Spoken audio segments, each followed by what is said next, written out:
పరిశుద్ధ గ్రంథములో నుండి దైవవాక్యమును మనం చదువుకుందాం. మత్తయి రాసిన సువార్త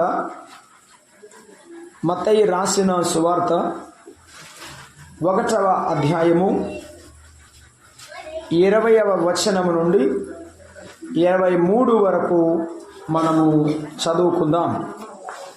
మత్తయి సువార్త 1వ అధ్యాయము 20వ వచనము నుండి 23 వరకు మనం చదువుకుంటున్నాం.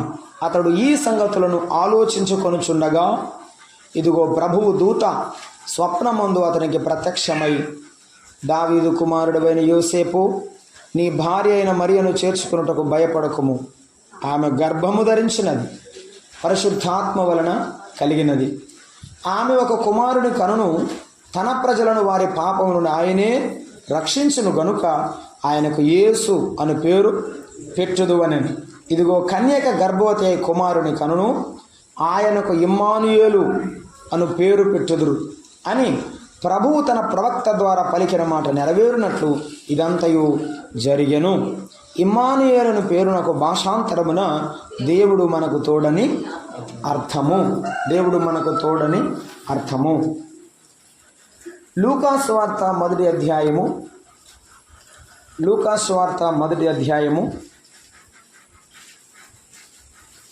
32వ వచనమును మనము చదువుకుంటున్నాం. ఆయన గొప్పవాడై సర్వోన్నతుని కుమారుడు అనబడును. ప్రభు అయిన దేవుడు ఆయన తన తండ్రి అయిన దావీదు సింహాసనమును ఆయనకిచ్చును. ఆయన యాకోబు వంశస్థులను యుగ యుగములు ఏలును. ఆయన రాజ్యము అంతము లేనిదై ఉండునని ఆమెతో చెప్పెను. 35వ వచనం. సర్వోన్నతుని శక్తి నిన్ను కమ్ముకొనును గనుక పుట్టబోవు శిశువు పరిశుద్ధుడై దేవుని కుమారుడు అనబడును. 2వ అధ్యాయము లూకాసు వార్త 10వ వచనం చదువుకొని ప్రార్థన చేసుకుందాం. 2వ అధ్యాయము 10వ వచనం. అయితే ఆ దూత, భయపడకుడి, ఇదిగో ప్రజలందరికీ కలుగబోవు మహాసంతోషకరమైన సువర్తమానము నేను మీకు తెలియజేయుచున్నాను. దావీదు పట్టణమందు నేడు రక్షకుడు మీ కొరకు పుట్టి ఉన్నాడు. ఈయన ప్రభు అయిన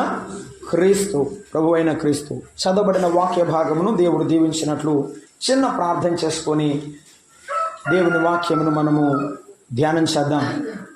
మహిమగల మా దేవ, స్తోత్రారుడా, మీకు వందనములు, స్తోత్రములు నాయన. గడిచినటువంటి కాలమంతా కూడా మీ కృపలో మమ్మను కాపాడి భద్రపరచి, ఇదిగో ప్రభువా, మీ సన్నిధికి మమ్మను తీసుకొని వచ్చినందుకు మీకు స్తోత్రం చెల్లిస్తున్నాం నాయన. చేరువచ్చిన మీ బిడ్డలందరితో మాతో మాట్లాడమని వేడుకొనిచున్నాం. నిలవబడిన వాడు నిష్ప్రయోజకుడు నాయన. మా ప్రభువా, మనుషుని ఆలోచన, మనుషుని తలంపులను మరుగు చేయండి. మీ ఆలోచనతో, మీ మాటతో మా హృదయములను సంధించండి.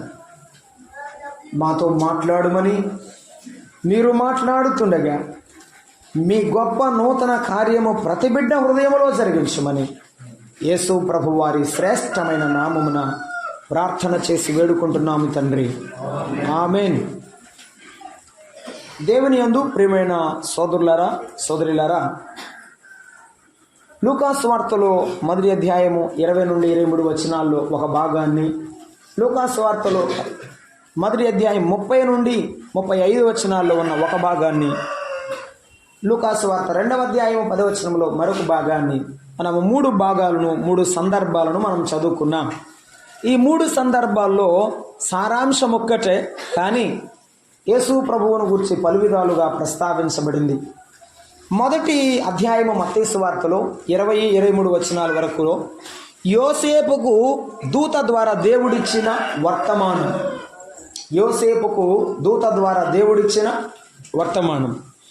లూకాసు వార్త 1వ అధ్యాయము 30 నుండి 35 వరకు దూత ద్వారా దేవుడు మరియకిచ్చిన సువర్తమానం.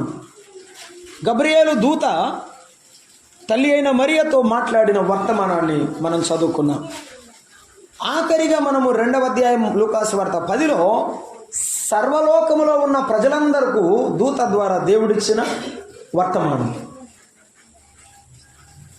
ఈ క్రిస్మస్ సందర్భంగా లోకంలో ఉండేవారు, లోకంలో జరుపుకునేవారు నానా రకాలుగా జరుపుకొనుచున్నారు. కానీ క్రిస్మస్ లేకపోతే క్రైస్ట్ మాస్, క్రైస్ట్ అంటే క్రీస్తు అని తెలుగు అర్థం, మాస్ అంటే ఆరాధన, క్రీస్తు ప్రభువుని ఆరాధించుట. క్రిస్మస్ అంటే అర్థము క్రీస్తు ప్రభువుని ఆరాధించుట. అయితే ఈ క్రిస్మస్ సందర్భంగా దేవుడు యోసేపుకు ఒక వర్తమానం ఇచ్చాడు, మరియకు ఒక వర్తమానం ఇచ్చాడు, ఆ గొర్రెల కాపరులకు, సర్వలోకములో ఉన్న ప్రజలకు ఒక వర్తమానాన్ని ఇచ్చాడు.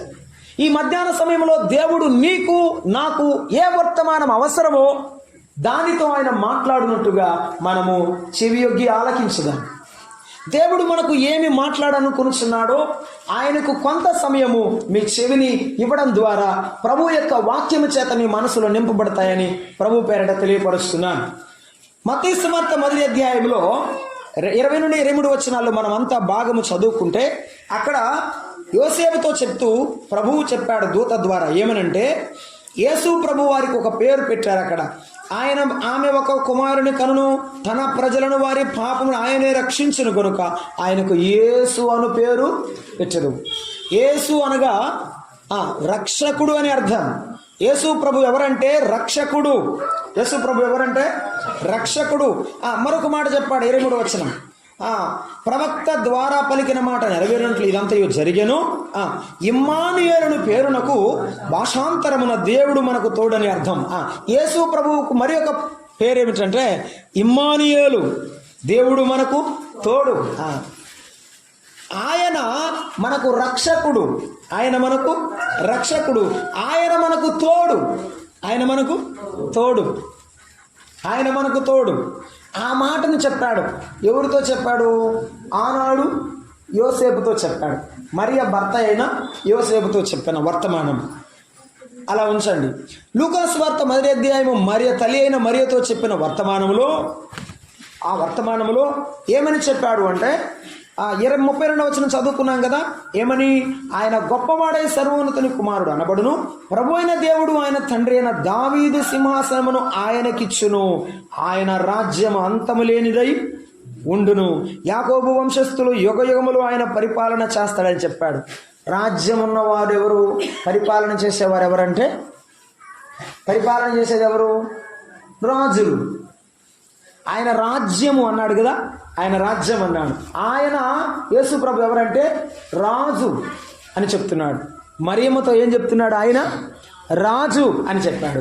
రెండవ మాట మనం చదువుకున్నాం లూకాసు వార్తలో. అక్కడే ఏమనంటే 35వ వచనంలో, అతడు సర్వోన్నతిని శక్తి కమ్ముకొనును కనుక పుట్టబోవు శిశువు పరిశుద్ధుడై దేవుని కుమారుడు అనబడునన్నాడు. యేసు ప్రభు ఎవరు? దేవుని కుమారుడు. దేవుని కుమారుడు. ఒకటి ఆయన రక్షకుడు అంటే ఆయన యేసు ప్రభు వారు రక్షించేవాడు అని మనం చూసాం. 2 ఆయన మనకు తోడైన వాడు అని మనం చూసాం. 3 మరియతో ఇచ్చిన వర్తమానంలో ఆయన ఎవరంటే రాజు అని చెప్పాడు. 4 యేసు ప్రభు వారు మరియతో ఆయనను గురించి ఏమని బయలుపరుచుకుంటున్నారంటే ఆయన దేవుని కుమారుడు. దేవుని కుమారుడు. లూకాసు వార్త 2:10లో చెప్పాడు, మనుషులందరికీ ఆయన రక్షకుడు. మనుషులందరికీ ఆయన రక్షకుడు. ఈ యొక్క మధ్యాహ్న కాల సమయంలో మనము ఒక్క మాటను ఆలోచన చేద్దాం. ఇవన్నీ మనం చూసాం. యోసేపుకి ఇచ్చిన వర్తమానంలో 2 మాటలు చెప్పాడు. ఏమని? ఆయన రక్షకుడు అని చెప్పాడు. 2 ఆయన మనకు తోడైన దేవుడు అని చెప్పాడు. ఆయన రక్షకుడు ఎలా అయ్యాడు మనకు?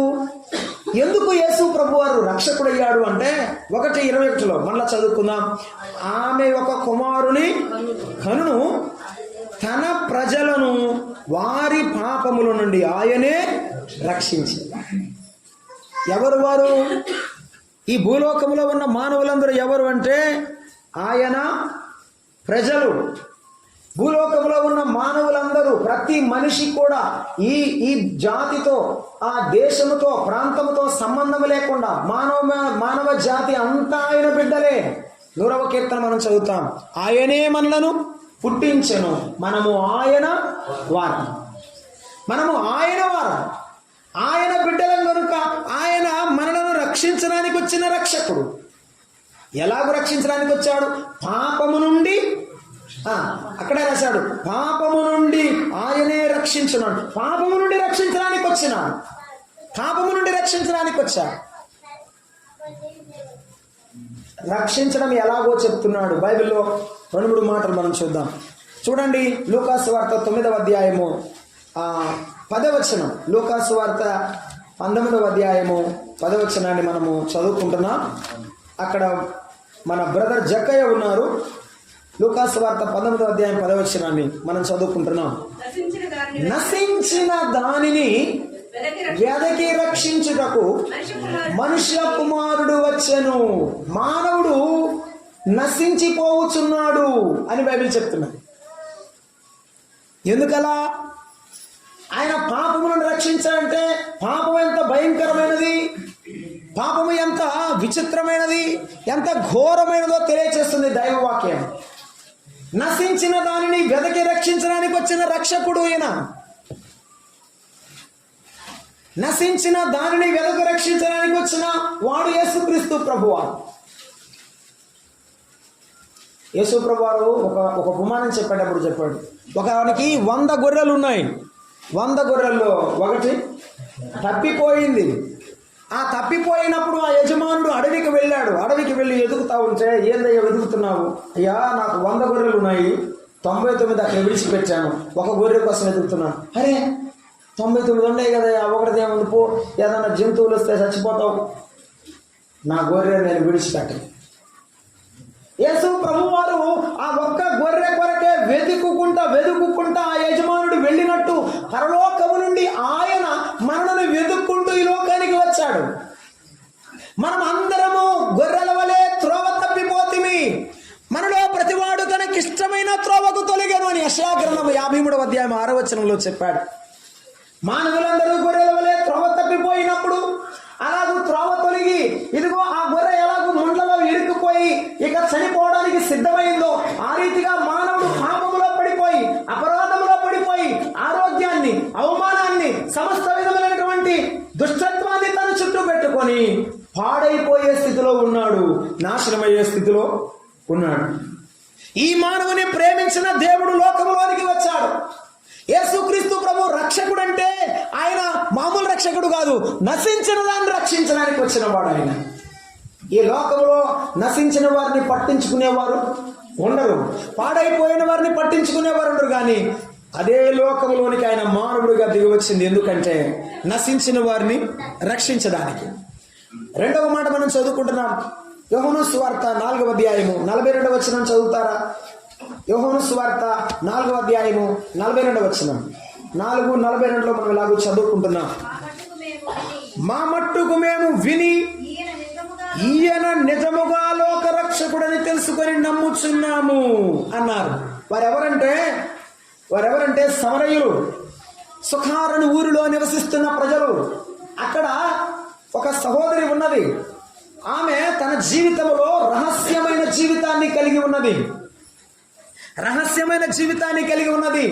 ఆమె బాగానే ఉన్నది, కానీ తన జీవితంలో పాపం ఉన్నది. అది ఎవరికి తెలియని పాపం. సాయంత్రం వేళ నీళ్లు తోసుకోవడానికి రావాలి, లేదా ఉదయకాలం వచ్చి నీళ్లు పట్టుకోవాలి. కానీ మిట్ట మధ్యాహ్నం మంచినీళ్ళకు వచ్చేవారు బావి దగ్గరకు చాలా అరుదుగా ఉంటారు. కానీ ఈ స్త్రీ మిట్ట మధ్యాహ్నం నీళ్లు తీసుకుని వచ్చి అలా తీసుకుని వెళ్ళడానికి వచ్చినప్పుడు యేసు ప్రభు ఆమెను దర్శించారు. ఆమెని కలిసి ఆమెతో మాట్లాడారు. ప్రభు ఆమె జీవితాన్ని తెరచినప్పుడు ఆమె తన పాపాన్ని ఒట్టుకొని దేవుణ్ణి నమ్ముకున్నది.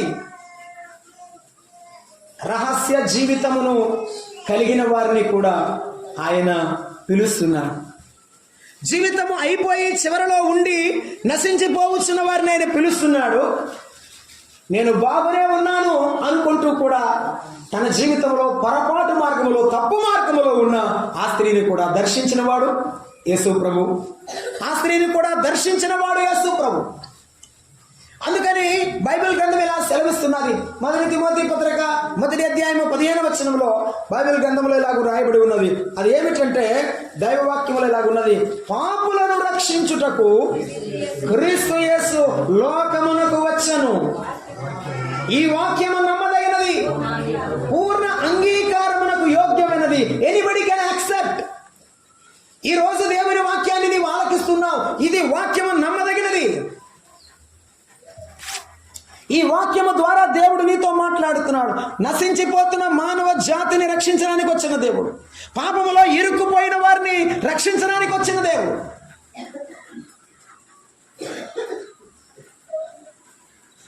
పదకొండున్నరకి అర్ధరాత్రి పడుకున్నప్పుడు ఒకరు ఫోన్ చేసి ఎలాగో మాట్లాడుతూ ఒకే ఒక మాట గట్టిగా అడగడం జరిగింది.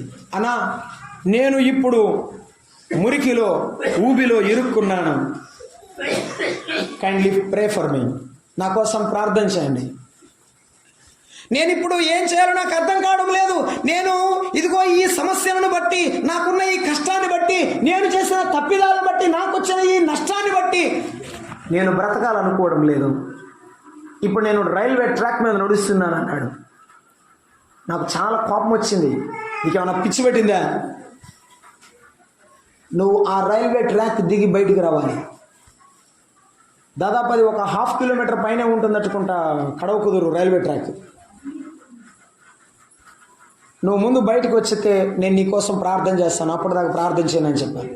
అలాగైతే మీరు ప్రార్థన చేస్తానంటే నేను వస్తానన్నాడు. రోడ్డు మీదకి వచ్చాను, ఇప్పుడు చెప్పండి అన్నాడు. ముందు నేను ప్రార్థన చేస్తాను, ఆ తర్వాత నీతో మాట్లాడతాను, అప్పటి వరకు మాట్లాడాను. సరే అయితే ప్రార్థన చేయమన్నాడు. ప్రార్థన చేసిన తర్వాత ఒకటే చెప్పాడు, నేను చేసిన తప్పులు నన్ను వెంటాడుతున్నాయి, దానివల్ల నేను ఎంతో మనసులో కృంగిపోతున్నాను. ఎక్కడికి వెళ్ళినా నాకు అదే కనిపిస్తుంది. నేనేం చేయాలో నాకు అర్థం కావడం లేదు, మీరు చెప్పండి సార్ అన్నాడు.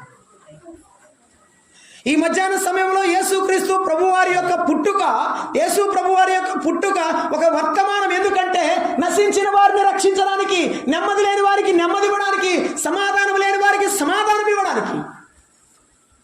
ఈ మధ్యాహ్నం వేళ నీ జీవితం ఎట్లున్నది? పైకి బాగానే ఉండి అదిగో సమరయ స్త్రీ వలె నీవు కూడా రహస్యంగా పాపములో ఉన్నావా? అయితే నీ కొరకే యేసు ప్రభు వచ్చాడు. జక్కయ్య వలె లోకములో నశించిపోయి దేవునికి దూరస్తుడుగా ఉన్నావా? అయితే నీ కొరకే వచ్చాడు. ప్రభు చెప్పాడు, రోగుల కొరకే వైద్యుడు అక్కర, కానీ రోగము లేని వారికి వైద్యుడు అక్కర లేదు. అనారోగ్యంలో ఉన్నవారిని దేవుడు కనికరించాడు ఈ లోకంలో. ఎవరు యేసుక్రీస్తు ప్రభువుని ఆశ్రయిస్తారో ఆయన అందరినీ రక్షించే దేవుడు. అందుకే మొదటి తిమోతి పత్రిక 4వ అధ్యాయము 10వ వచనంలో అక్కడే ఒక మాట అన్నాడు. 4వ అధ్యాయము 10వ వచనంలో ఏమనంటే, మనుషులందరికీ రక్షకుడును మరి విశేషముగా విశ్వాసులకు రక్షకుడైన జీవమగల దేవుని యందు మనము నిరీక్షణ ఉంచి ఉన్నాము అన్నాడు. ఆయన ఎవరు? మనుషులందరికీ రక్షకుడు, మనుషులందరికీ రక్షకుడు. నేను చాలాసార్లు అడిగాను, మళ్ళీ ఇప్పుడు అడుగుతున్నాను. మనం ఎప్పుడైనా అడిగామనుకో, నువ్వు ప్రభువుని నమ్ముకో, నువ్వు పాపంలో చనిపోతే నువ్వు అగ్నిగుండానికి వెళ్తావు అని మనం చెప్పామనుకో, ఏమంటారంటే నేనేం పాపం చేశానంటారు. ఏమంటారు? ఏమా అంటారా లేదా? నేనేం పాపం చేశాను అంటారు. నేను ఇలా అడుగుతున్నాను, పక్కూరులో ఒక ఆయన బాగా బూతులు తిడుతున్నాడు. పక్కూరులో ఒక ఆయన బూతులు తిడుతున్నాడు. మన ఊరిలో కూడా తిడతారా? ఇట్లా ఊపిన వాము అనకపోయినా మన ఊరిలో కూడా తిడతారా? మన ఊరిలో బూతులు తిట్టరు. సత్యమే చెప్పితివి. బూతులకు బడి లేదు, కానీ ఏ బూతులు లేని ఊరే లేదు. చదువు చెప్పి చెప్పి చెప్పి ఎండ్రా అంటే ఎంటలా. నేను పొందులు కాబట్టి నాకు బాగా తెలుసు. చెవ్యాము ఇటు తిప్పుకుని తింటాడు, ఎంత చెప్పినా వినడు. కానీ అడగకుండా నేర్చుకునేది మాత్రం ఇయే. అదొక బడి, నువ్వు అన్నట్టు అదొక బడి. బూతులు లేని ఊరే లేదు, అబద్ధాలు లేని ఊరే లేదు, మోసం లేని ఊరే లేదు. ప్రతి వ్యక్తిలో ప్రతి మనిషిలో ఇటువంటివి లోకములో ఉన్న వ్యసనములు, లోకములో ఉన్న పాపపు కోరికలు, పాపపు తలంపులు ఇవి మానవుల అంతటా ఉన్నాయి. నీ ఒప్పుకున్నా ఒప్పుకోకపోయినా ఇది మనస్సాక్షిగా తెలుసు. యేసుక్రీస్తు ప్రభువు ఈ లోకములో జన్మించింది ఎందుకంటే మానవులలో ఉన్న పాపాన్ని, ఆ మానవులలో ఉన్న పాపపు మనస్సాక్షిని, పాపపు ఆలోచనను తొలగించడానికే. అందుకే ఆ యేసు ప్రభు వారు దూత ద్వారా చెప్పాడు యోసేపుకి ఏమనంటే, ఆయన రక్షకుడు, పాప పరిహారకుడు. రాత్రి వేళ దేవుని దాసులు గుర్తు చేశారు. మార్కు సువార్త 2వ అధ్యాయం 10వ వచనంలో, పాపములను తీసివేయుటకు మనుష్య కుమారునికి భూమి మీద అధికారం ఉంది. యేసుక్రీస్తు ప్రభు వారికి అధికారం ఉంది ఏమిటంటే పాపము తీసివేయడానికి. అమ్మ, నేను ఒక మాట చెప్పిన తర్వాత దాటిపోతాను. 10 లక్షల అప్పు ఉందనుకో, 10 లక్షల అప్పు ఉందనుకో, మనుషులు సహాయం చేస్తారా చేయరా? అన్నదమ్ములు కానీ, అక్కచెల్లెలు కానీ, బంధువులు కానీ తీర్చగలిగిన సహాయమా, తీర్చలేని సహాయమా? తీర్చలేని సహాయం. బాగా చెప్పాడు. ప్రాణం మీదకి వచ్చింది, 1 కోటి రూపాయలు ఇవ్వమన్నారు, ఇస్తారా? ఇరా ప్రాణం మీదకి వచ్చింది. నిన్న మొన్న చెప్పాను, సింఫోనియా అని రైమాండ్స్ కంపెనీ అధినేత కోట్లు సంపాదించాడు. హాస్పిటల్లో పెడితే ఎన్ని కోట్లైనా ఇస్తుంటారు, లక్షల డబ్బులు ఇస్తుంటారు ఆపరేషన్కి. ఎందుకు? ప్రాణం కాపాడుకోవడానికి. సొమ్ము ఇస్తుంటారు. సొమ్ములు ఎంతైనా ఇస్తారు. దేనికి విలువ? ఆ మాట చెప్పడానికి అడిగింది. ప్రాణానికి విలువ. ప్రాణం పోతే ఏముంది? ఇక నాది ఏమి లేదు కదా. ప్రాణం ఉన్నంత కాలమే ఈ అందము, ఈ సౌందర్యం, ఈ యొక్క అట్టహాసం, లేకపోతే ఈ ఆడంబరం, లేకపోతే విలాసమైన వస్తువులు, ఇవన్నీ ప్రాణం ఉన్నంత వరకే. అదే ఈ ప్రాణము లేకపోతే ఈ జీవుడికి విలువే లేదు ఈ లోకంలో. ఇదిగో ఈ కనపడేవాడికి విలువ లేదు ఈ లోకంలో. యేసుక్రీస్తు ప్రభువారిని ఎందుకు మనము ఆశ్రయిస్తున్నామంటే ఈ లోకములో డబ్బు ఇవ్వగలగరు. ఒక ఆయన అన్నాడు, ఏమండి మందులు కొనుక్కోవచ్చు. ఏంటి చెప్పండి అమ్మ గట్టిగా. మందులు కొనుక్కోవచ్చు, ఆరోగ్యం కాదు.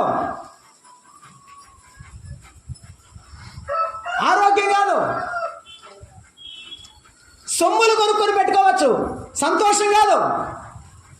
సంతోషాన్ని ఏ మనిషి కొనలేడు, ఆరోగ్యాన్ని ఏ మనిషి కొనలేడు. ఏది లోకం ఇవ్వలేదో అది ఇవ్వడానికి వచ్చాడు యేసు ప్రభు.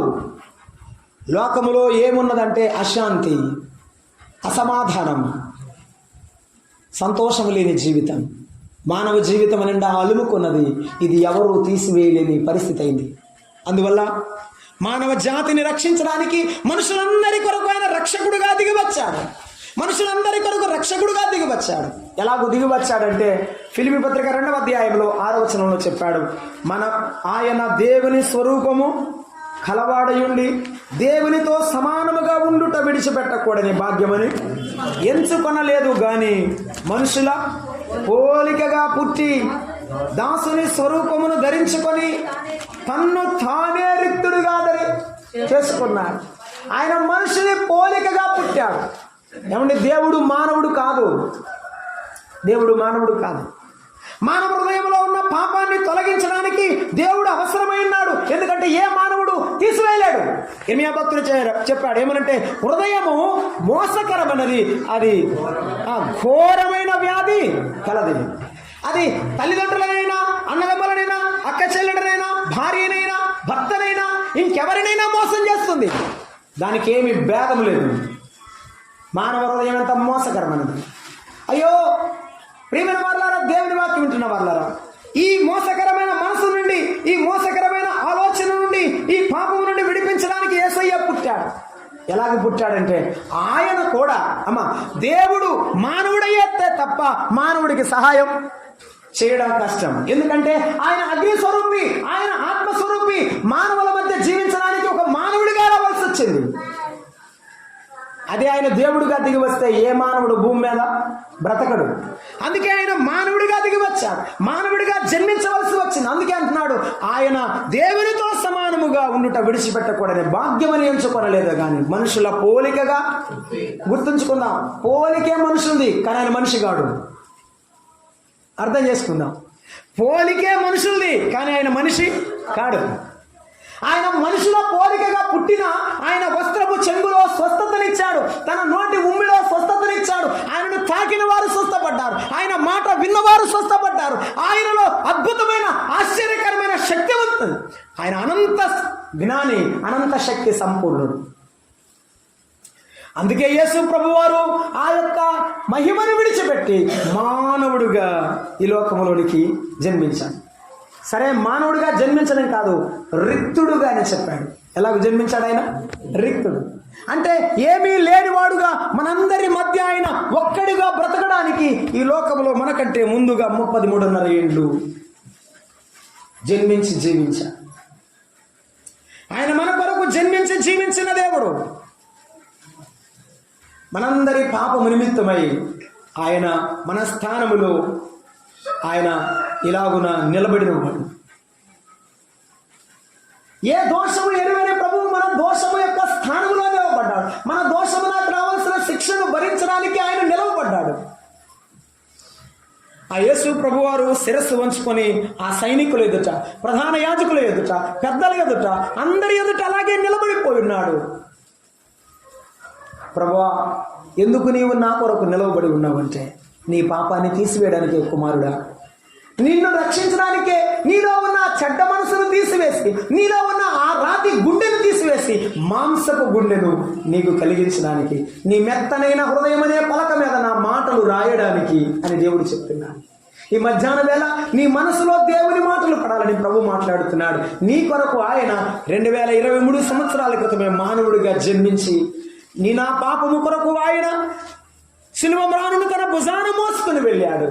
అయ్యలారా, దేవుని వాక్యం వినుచున్న వారలారా, ఆయన మాటలు మాత్రమే నీ పాపమును గుర్తు చేయగలవు, నీ పాపమును కడిగి వేయడానికి ఆధారమై ఉన్నాయి. ఈ మధ్యాహ్న సమయంలో ఆలోచన చేయి. నీ జీవితంలో దేవునికి వ్యతిరేకమైన పాపం ఏమైనా ఉందా? ఇప్పటి వరకు దేవా నేను పాపిని ఒప్పుకోకుండా జీవిస్తున్నావా? అలాగైతే నీ కొరకే కలువరి సిలువలో వేలాడతీయబడ్డాడు. ఆయన 3 మ్రేకుల మధ్య వేలాడతీయబడ్డాడు. ఆయన మన నిమిత్తమైన సిలువ మ్రానుడు మోసుకొని వెళ్ళి ఆ సిలువలో ఆయన మన కొరకు మరణించాడు, సమాధి చేయబడి తిరిగి లేచాడు. ఆయన మనుషులందరికీ రక్షకుడు. 16వ అధ్యాయం మార్కు సువార్తలో ఒక మాట అన్నాడు, ఆయన రక్షణ కార్యం సిద్ధం చేశాడు, అందరూ మీరు రక్షణకు అర్హులు అని చెప్పాడు. అర్హులైన వారిని ఆయన ఏమంటున్నాడు? 16వ అధ్యాయము మనం చూస్తున్నాం. 16వ అధ్యాయం 15వ వచనం, మీరు సర్వలోకమునకు వెళ్ళి సర్వ సృష్టికి సువార్తను ప్రకటించడి, నమ్మి బాప్తిసం పొందినవాడు రక్షింపబడును, నమ్మని వానికి శిక్ష విధింపబడునని బైబిల్లో రాయబడింది. అమ్మ, జ్ఞాపకం చేస్తున్నాం, సర్వలోకానికి వెళ్ళండి. నమ్మిన నా పిల్లలారా, మీరు సర్వలోకానికి వెళ్ళి చెప్పండి, సర్వ సృష్టికి స్వార్థను ప్రకటించండి. యేసుక్రీస్తు ప్రభువు నమ్ముకున్నవాడు బాప్తిసం పొందుతాడు, అప్పుడే రక్షింపబడిన వాడు అవుతాడని దేవుడు ఈ లోకంలో చెప్పి వెళ్ళారు. మరలా ఆయన తిరిగి వస్తాడు. ఈ కృపాకాలంలో సువార్త ప్రకటింపబడతా ఉంది. ఆయన రక్షణ సువర్తమానం ప్రకటింపబడుతుండగా ఆయన ఈ లోకంలోనికి ఎందుకు వచ్చాడో, మరలా ఎందుకు వెళ్ళాడో, తిరిగి వస్తున్నాడో అదంతయు నీకు తెలిసి ఉండగా నీ జీవితాన్ని నీవు వ్యర్థం చేయవద్దు. ఈ మనుషులందరి కొరకు రక్షణ కార్యం సిద్ధం చేశాడు. మరొక మాట అండి, 13వ అధ్యాయం అక్కడే చెప్తున్నాడు మనకేమని, మనుషులందరికీ రక్షకుడు అని చెప్పి 4వ అధ్యాయం 10వ వచనంలో తిమోతి రాసిన పత్రికలో మరి విశేషముగా విశ్వాసులకు అన్నాడు. చదువుతారా మాట? 1 తిమోతి పత్రిక 4వ అధ్యాయం 10వ వచనం, మనుషులందరికీ రక్షకుడును మరి విశేషముగా విశ్వాసులకు రక్షకుడు. ఈ పాపము నుండి విడిపించిన వాడిని అలాగే విడిచిపెట్టి రోడ్డు మీద, ఆ రహదారి మీద వదిలి వెళ్ళలేదు. ఆయన ఏం చేస్తున్నాడు? నమ్మిన వారిని ఆయన ఏం చేస్తున్నాడంటే రక్షిస్తున్నాడు. ఈ రక్షణలో ముందుకు కొనసాగుతుండగా దేవుని నమ్ముకొని మంచి మనస్సాక్షి కలిగి ఈ లోకంలో బతకడానికి నిర్ణయించుకున్న వారిని, ఆయన వెంబడి నడుస్తున్న వారిని ఆయన కాపాడుతూనే ఉన్నాడు. ఆయన రక్షకుడు. ఆయన ఎందుకు రక్షకుడు అంటే మన పాపాల నుండి విడిపించిన రక్షకుడు. ఇప్పటి వరకు మనం విన్నాం. రెండవది, ఆయన మనకి ఎందుకు రక్షకుడు అంటే మనల్ని ఈ లోకంలో నడిపించే రక్షకుడు. యేసయ్య మనలను నడిపించే రక్షకుడు. ఇశ్రాయేలు జాతిని 40 సంవత్సరాలు అరణ్యములో వారి చెప్పులు అరగలేదు, వారి వస్త్రములు పాతగిల్లలేదు. కానీ వారు అలాగున దేవుని సన్నిధిలో అగ్నిస్తంభములో మేఘస్తంభములో వారు నడిచిపోయారు అని చెప్పాడు. మొదటి కొరింథీ పత్రిక 10వ అధ్యాయంలో చెప్పాడు, వారు మేఘములో నడిచిపోయారు, వారు ఒకే మేఘములో వెళ్ళిపోయారు అని చెప్పాడు. ఈనాడు ఒకే ఆత్మతో నీవు నేను నడిపించబడుతున్నాం. దేవుడు మనతో ఎల్లప్పుడూ ఈ వాక్యము ద్వారా తన ఆత్మ ద్వారా మనతో మాట్లాడితే నడిచి వెళుతున్నాం. ఇది యేసయ్యలో మనకు కలిగిన గొప్ప రక్షణ. అనారోగ్యంలో దేవుడు నడిపిస్తున్నాడు. కలిగిన సమస్యల్లో యేసయ్య మనలను నడిపిస్తున్నాడు. ఆయన ప్రతి విధమైనటువంటి సమస్యల్లో నిన్ను నన్ను ముందుకు నడిపిస్తున్నాడు. మన జీవితాన్ని మధ్యలో ఆపివేసిన వాడు కాదు. అందుకే ఆయన విశేషంగా విశ్వాసులకు రక్షకుడు, మనుషులందరికీ రక్షకుడు. పాప విషయంలో, పాప పరిహార విషయంలో విశ్వాసులకు రక్షకుడు. ఎందుకంటే ఆయన నమ్మిన వారిని కాపాడేటువంటి నిజమైన నమ్మకమైన దేవుడు. ఆయన వాక్యము నమ్మదగినది, పూర్ణాంగీకారమునకు యోగ్యమైనది. ఎందుకంటే ఆయన నమ్మదగిన వాడు. ఆయన నమ్మదగిన వాడు, నీతిమంతుడు కనుక మన సమస్త పాపములను, దుర్నీతి నుండి విడిపిస్తాడు, తొలగించి మనల్ని నడిపిస్తాడు. అవును, ఆయన విశేషంగా విశ్వాసులకు రక్షకుడుగా ఉన్నాడు. అవును, పౌలు భక్తుడు ఒక సందర్భంలో చెప్తూ ఇలాగ అన్నాడు, ప్రభువా, నా కడుపు జబ్బు నిమిత్తమై నేను ప్రార్థన చేస్తున్నాను, ఇదిగో దీని నుండి నన్ను విడిపించుము ప్రభు అంటే ప్రభు ఏం చెప్పారు? నా కృప నీకు చాలు. ఆయన కృప విశ్వాసులకు ఉన్నది. ఆయన నమ్మిన పిల్లలకు ఆయన కృప ఉన్నది. ఆయన ఆదరణ ఉన్నది. ఆయన యొక్క బలం ఉన్నది. అలాగైతే వినండి, ఆయన బలాన్ని ఆశ్రయించి, ఆయన కృపను ఆశ్రయించి ఈ విశ్వాస యాత్రలో నీ అడుగులో అడుగు ముందుకు వెళుతుండగా నీ అడుగు తడబడకుండా ఆయన అడుగు, నీ అడుగులు తడబడకుండా అయ్యా నన్ను నడిపించమని అడుగు. అయ్యా నువ్వు నాకు సహాయం చేయమని అడుగు. యేసు ప్రభు నిన్ను నడిపిస్తాడు. ఆ యేసు ప్రభు నీకు బలమునిచ్చి సహాయం చేస్తాడు. మనుషులందరికీ రక్షకుడు నంబర్ 1. నంబర్ 2, విశ్వాసులకు రక్షకుడు. 3వ మాట మనం చూద్దాం. చూడండి, అపోస్తుల కార్యముల గ్రంథం 13:23. అపోస్తుల కార్యముల గ్రంథము 13వ అధ్యాయము 23వ వచనాన్ని మనం చదువుకున్నాం. 13వ అధ్యాయము 23వ వచనం. అతని సంతానము నుండి దేవుడు తన వాగ్దానము చొప్పున ఇశ్రాయేలు కొరకు రక్షకుడగు యేసును పుట్టించెను. ఎవరి కొరకు పుట్టించాడట? ఇశ్రాయేలు కొరకు రక్షకుడు. ఆయన ఇశ్రాయేలుకు కూడా రక్షకుడు. ఇశ్రాయేలుకు ఎందుకు రక్షకుడు అంటే వారు మనం నమ్మక ముందే దేవుని నమ్మినవారు. అయితే వారు దేవుని నమ్మిన తర్వాత దేవునికి నమ్మకమైన వారుగా బ్రతకలేదు. యేసు ప్రభు ఈ లోకంలోనికి వస్తే నీవు దేవుడవు కాదు అని త్రోసివేశారు. కానీ వారికి ఒక వాగ్దానం ఉంది. అదేమిటంటే మెస్సయ్య వస్తాడు, మమ్మును కాపాడుతాడు. ఈ లోకంలో ఉన్న శత్రువులందరి నుండి మమ్మల్ని కాపాడుతాడు. అదే వారి నమ్మకం, అదే వారి నిరీక్షణ. ఇశ్రాయేలును కాపాడేవాడు ఆయన. అందుకే అన్నాడు, ఇశ్రాయేలును కాపాడువాడు కునుకడు, నిద్రపోడు. నిన్ను కాపాడే దేవుడు నిద్రపోయే దేవుడు కాదు. నీవు నిద్రపోతున్నా నిన్ను కాపాడగలిగిన శక్తిమంతుడు. ఇశ్రాయేలును కాపాడును వాడు ఆయన. రేపు సర్వలోకం ఇశ్రాయేలు దేశం మీదకి, ఇశ్రాయేలు ప్రజల మీదకి రాబోతుంది. ఇది జరగబోయే వాస్తవం. కానీ ఆ ఇశ్రాయేలు జాతిని సర్వ ప్రపంచం నుండి కాపాడేవాడు ఆయన. ఆయన నమ్ముకున్న పిల్లలను కాపాడేవాడు ఆయన. అయితే ఈ మధ్యాహ్నం వేళ ఇశ్రాయేలును కాపాడుతున్నవాడు, నమ్మిన ఆయన పిల్లలను కాపాడుతున్నవాడు నిన్ను కాపాడే రక్షకుడయ్యాడా? నిన్ను కాపాడే దేవుడయ్యాడా? నిన్ను పాపం నుండి విడిపించేవాడయ్యాడా? మధ్యాహ్నం వేళ ఆలోచించే. క్రిస్మస్ సందర్భంగా వచ్చావు, యేసు ప్రభు పుట్టింది నీ కోసం. అయితే నీ జీవితంలో యేసు ప్రభు జన్మించాడా? నీ హృదయంలో ఆయన ఉదయించాడా? ఉదయిస్తే నీకు ఆయన ఆశీర్వాదకరమవుతాడు. ఒకవేళ యేసు ప్రభువు నమ్మకపోతే, ఒకవేళ నువ్వు ప్రార్థనకు వచ్చినా, ప్రభు సన్నిధికి వచ్చినా నీవు దేవుని సన్నిధిలో ఆశీర్వాదం పొందలేవని ప్రభు వాక్యంలో రాయబడిన మాటను జ్ఞాపకం చేసుకుంటున్నాం. 1 మనము మనుషులందరికీ రక్షకుడుగా మనం ధ్యానం చేశాం. 2 విశ్వాసులకు రక్షకుడుగా మనం చూసాం. 3 ఇశ్రాయేలుకు రక్షకుడుగా మనము చూసాం. 4వ మాట చూస్తున్నాం. అది చూసి మనం ముగిద్దాం. ఎఫెసీ పత్రిక 5వ అధ్యాయము 23వ వచనం చూడండి. ఎఫెసీ పత్రిక 5వ అధ్యాయము 23వ వచనాన్ని జ్ఞాపకం చేసుకుంటున్నాం. క్రీస్తు సంఘమునకు శిరసయ్యున్న లాగున పురుషుడు భార్యకు శిరసై ఉన్నాడు. క్రీస్తే శరీరమునకు రక్షకుడై ఉన్నాడు. సంఘము క్రీస్తునకు లోబడినట్టుగా లోబడవలెను అని చెప్పాడు. లోబడవలెను అని చెప్పాడు. ఆయనను గురించి చెప్పి ప్రభు ఏమన్నాడంటే 29-30 కలిసి నేను చదువుతున్నాను. తన శరీరమును ద్వేషించి వాడెవడున్నాడే గాని ప్రతివాడు దానిని పోషించి సంరక్షించుకొనును. మనము క్రీస్తు శరీరమునకు అవయములై ఉన్నాము గనుక అలాగే క్రీస్తు కూడా సంఘమును పోషించి సంఘమును సంరక్షిస్తున్నాడు. సంఘమును పోషించేవాడెవరు? ఆయనే. సంరక్షించేవాడెవరు? ఆయనే. ఆయన సంఘమునకు సంరక్షకుడు.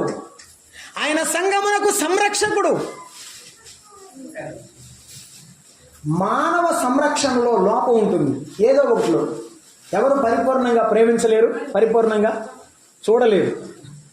మామూలుగా చెప్తారు, నీ జీవితాంతం వరకు నిన్ను విడిచిపెట్టను, నీ కొరకు బతుకుతాను, కష్ట సుఖాల్లో ఉంటాను, కలిమిలియమిలియందు బతుకుతానని పెళ్లి రోజు ప్రమాణం చేస్తారు. మంచిది, కరెక్టే. కానీ ఏదో ఒకసారి ప్రతి మనిషి తప్పిపోతుంది. ఏదో ఒకసారి ప్రేమించలేకో, ఏదో ఒకసారి ఆదరించలేకో విడిచిపెడతారు. కానీ యేసుక్రీస్తు ప్రభు వారు ఎటువంటి వాడంటే తన ప్రాణమిచ్చి సంఘమును ఆయన రక్షించాలి. తన ప్రాణమిచ్చి సంఘమును రక్షించిన దేవుడు యేసు ప్రభు. సంఘమును ఈనాటికి కూడా ఆయన కాపాడుతూనే ఉన్నాడు. సంఘము శిథిలావస్థలో ఉన్నా. సంఘం అనగా ఏమి? యేసు ప్రభువు నమ్మిన విశ్వాసులే సంఘం. ఈ 4 గోడల చర్చి సంఘం కాదు. ఎవరు దేవుని నమ్ముకున్నారో వారే దేవుని సంఘం, వారే దేవుని బిడ్డలు. ఆ దేవుని బిడ్డలను ఆయన పోషిస్తాడు, ఆయన సంరక్షిస్తాడు. అలాగైతే మన పోషణ ఆయనే. 1 మన ఆత్మరక్షణ ఆయనే.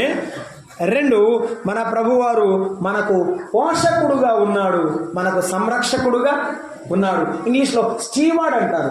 రాయల్ ఫ్యామిలీలో ఒక రాజ కుటుంబాన్ని సంరక్షించే రాజదేహ సంరక్షకులు అంటారు బైబిల్ ప్రకారం. వాళ్ళని ఏమంటారు? ఇంగ్లీష్లో స్టీవార్డ్ అంటారు. రాజుల్ని ఎలాగూ చూస్తారో అలాగూ చూస్తారు. చూసారటండి, నువ్వెవరు? రాజు యొక్క కుమారుడు. నువ్వెవరు? రాజాతిరాజు అయిన యేసయ్య కుమార్తెవు. కాబట్టి యేసయ్య నిన్ను చూస్తున్నాడు. ఈ యొక్క ప్రభు దినమందు ప్రభు సన్నిధిలో నీవు ఆయనను స్తుతించాలి. ప్రభువా, నీ బిడ్డగా నన్ను అంగీకరించావు, నా కోసం ఈ లోకంలో జన్మించావు. నీ జన్మం ఎంత గొప్పది ప్రభువా. నా కొరకు ఆ యొక్క పశువుల పాకలో పరుండినావు. నా కొరకు ఇశ్రాయేలు జాతి చేత తృణీకరింపబడ్డావు. నేను నీళ్ల వలె పారబోయబడి ఉన్నాను అని ప్రభు చెప్పాడు. ఆయన తృణీకరింపబడ్డాడు. ఎవరు తృణీకరించినా, ఎవరు ఆయనను ఎన్నిక చేయకపోయినా ఆయన అన్నిటిని విడిచిపెట్టాడు. అన్నిటిని విడిచిపెట్టి త్యాగము చేశాడు. మనందరి కొరకు ఈ లోకములో జీవించాడు యేసయ్య. అమ్మా, నీ కొరకు దిగి వచ్చాడు యేసయ్య. నిన్ను ప్రేమించి వచ్చాడు యేసయ్య. ఎవరు యేసు ప్రభు యొద్దకు వచ్చి, ప్రభువా ప్రభువా, నేను నమ్ముతున్నాను నీవు నా కొరకు దిగి వచ్చావని, నేను నమ్ముతున్నాను నీవు నా కొరకు ప్రాణమిచ్చావని, నేను నమ్ముతున్నాను ప్రభువా నీవే నా పాపమును పరిహరించే దేవుడు అని, నా మనసులో ఉన్నటువంటి ప్రతి సమస్త పాపమును దుర్నీతిని తొలగించిన ఆయన నీ బిడ్డగా నన్ను అంగీకరించి ప్రభు అని అడిగితే ప్రభు ఏం చేస్తాడు? అంగీకరిస్తాడు. అంగీకరించి విడిచిపెట్టే దేవుడు కాదు. ఆయన విశ్వాసులను సంరక్షిస్తాడు, పోషిస్తాడు, నడిపిస్తాడు. ఇశ్రాయేలు జాతిని ఎలాగూ క్లిష్టమైన పరిస్థితుల్లో రక్షింపబోతున్నాడో దేవుని బిడ్డలమైన మనలను ప్రతి సంక్లిష్టమైన పరిస్థితుల్లో నుండి ఆయన రక్షించి ముందుకు నడిపిస్తాడు. అందుకే ఆయనకు రక్షకుడు, ఆయన పరిపూర్ణమైన రక్షకుడు. కొంతమంది చిన్న చిన్న రక్షకులు వచ్చారు బైబిల్లో. న్యాయాధిపతులు 13 అధ్యాయాలు 13 మంది న్యాయాధిపతులు వచ్చారు. వారు అప్పుడప్పుడు వచ్చి వెళ్ళారు. కానీ ఇశ్రాయేలు జాతిని పరిపూర్ణంగా రక్షించిన మానవుడు కాదు. అసలు ఈ సర్వలోకాన్ని పరిపూర్ణంగా రక్షించడానికి వచ్చిన వాడే నిజమైన రక్షకుడు, మన ప్రభు అయిన యేసుక్రీస్తు. ప్రార్థన చేద్దాం. తలలు వంచండి, ప్రార్థన చేద్దాం. ప్రియమైన సహోదరి సహోదరుడా, ఈ మధ్యాహ్న సమయంలో దేవుని మాటలు మీరు ఆలకించి ఉన్నా. యేసు ప్రభువునందు విశ్వాసం ఉంచు. యేసు ప్రభువునందు నీ విశ్వాసం ఉంచితే రక్షింపబడతావు. నీ పాపమును ఒప్పుకుంటే నీవు దేవుని బిడ్డగా మార్చబడతావు. నీ హృదయం మార్చబడుతుంది. నీ పాప జీవితం అంతా నీవు తొలగిపోతుంది. నీ క్రొత్త మనస్సు, క్రొత్త జీవితం వస్తుంది. అది దేవుడు నిన్ను మెచ్చే మనసు, పరలోక రాజ్యం చేర్చే మనసు. ఈ మధ్యాహ్నం వేళ నీవు మారు మనసు పొంది ప్రభు బిడ్డగా తీర్చబడాలని తెలియచేస్తూ ఉన్నాం. ప్రేమగల తండ్రి, దయాళుడా, మీకు స్తోత్రములు. ఈ మధ్యాహ్న సమయంలో మీరు మాతో మాట్లాడిన మీ ప్రతి విధమైన మాటను బట్టి మీకు స్తోత్రములు ప్రభువా. పలుకుబడిన మీ ప్రతి మాటకు నీరు కట్టి ఫలింపు దయచేయమని ముందున్న కార్యక్రమం మీ హస్తాలకు అప్పగించుకుంటూ యేసు ప్రభు వారి శ్రేష్టమైన నామమున వేడుకుంటున్నాం తండ్రి. ఆమేన్. అందరికీ ప్రేమ వందనాలు.